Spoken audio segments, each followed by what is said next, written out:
पवार सक्षम आहेत, त्यांचं कुटुंब सक्षम आहे. सर, चंद्रशेखर बावनकुळे यांच्या विभागासंदर्भात एक मोठा प्रकार झी 24 तासने उघडकीस आणलेला आहे.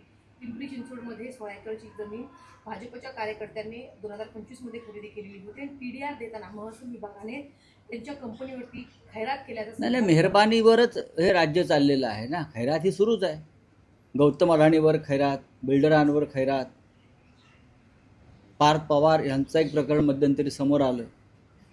अशी प्रकरणं राज्यकर्त्यांची समोर येत आहेत आणि ह्या खैरातीवरच हे राज्य टिकून आहे.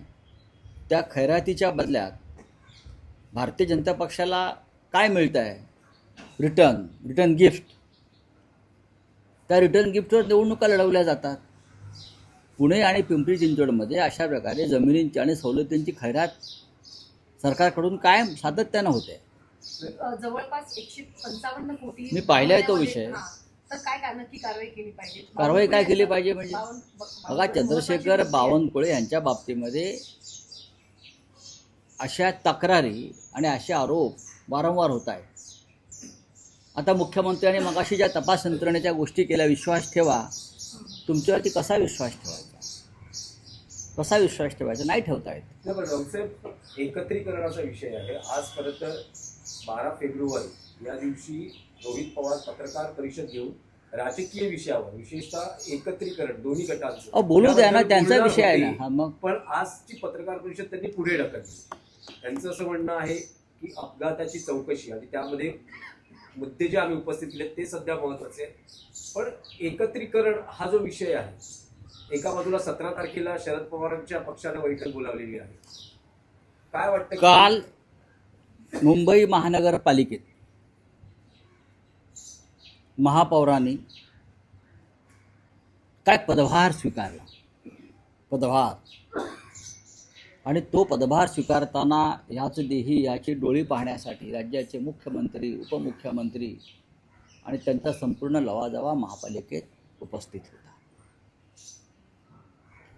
त्यांचं म्हणणं आहे महापौरांचं, मी ऐकलं की मुंबई भ्रष्टाचार मुक्त करू. 4 वर्षात भ्रष्टाचार कोणी केला? त्यांच्याच प्रशासकांनी, नगरविकास खात्यानं आणि मुख्यमंत्र्यांनी केला आहे. त्यांनी नक्कीच चौकशी केली पाहिजे. मुंबई आम्ही सुरक्षित करू म्हणे महिलांसाठी बोलले आहेत ना. जर मुंबई महिलांसाठी सुरक्षित वाटत नसेल याचा अर्थ देवेंद्र फडणवीस यांचे तर अपयश आहे. गृहमंत्री कोण आहे या महापौरांना तुमच्या माहीत पाहिजे. नवीन महापौरांना जे काल उपस्थित होते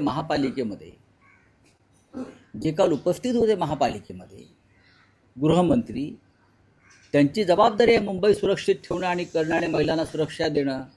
हे का महापौरांचं काम आहे का? याचा अर्थ त्यांचं संपूर्ण गृह खातं मुंबईला सुरक्षित करण्यात, मुंबईच्या महिलांना सुरक्षा देण्यात अपयशी आहे.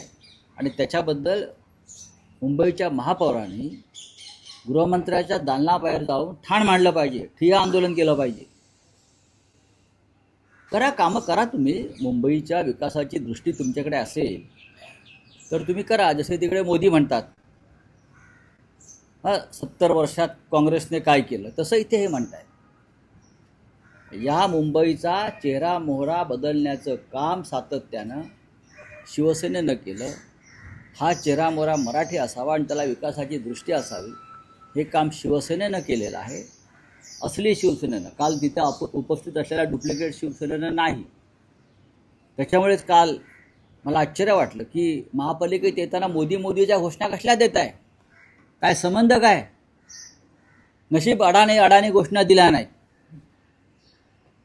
मोदी म्हणजे अडाणी, त्याचा दुसरा अर्थ तो आहे.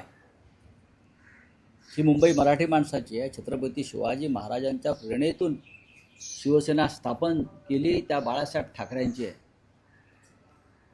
मुख्यमंत्री काय म्हणतात? आम्ही बाळासाहेब ठाकरे